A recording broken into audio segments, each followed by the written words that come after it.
ठारो शाह भरसां ॻोठ सुनहरी में अवाली दरगाह मखतूम फ़कीर जाड़ल क़ादरी खे नामालूम शरपसंदनि तरफ़ां लॻायल बाहि जे ख़िलाफ़ दरगाह जे सजादा नशीन मखतूम हाजी कुर्बान जी अॻुवाणी में मुरीदनि जो नेशनल प्रेस क्लब जे ते एहतजाजी मुज़ाहिरो कयो वियो, जिते मुरीदनि हाफ़िज़ ॾाॾो अल्लाह बख़्शियाल जुड़ियल सोलंगी ॿियनि चयो त गुज़िरियल राति ॻोठ सुनहरीअ में दरगाह फ़कीर जाड़ल क़ादरीअ जी मज़ार खे शरपसंदनि तरफ़ां बाहि ॾिनी वई आहे, जंहिंजी भरपूर मुज़म्मत कयूं था।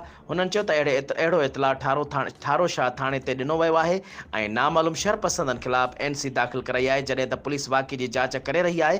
हुननि SSP नौशेरो फ़िरोज़ खां मुतालबो कयो त फौरी तौर ते दरगाह जाड़ल फ़कीर खे ॾिनल बाहि जे जवाबदारनि खे गिरफ़्तार कयो वञे, ॿी सूरत में सख़्तु एहतजाज कयो वेंदो। रिपोर्ट मंज़ूर मलिक, नौशेरो फ़िरोज़।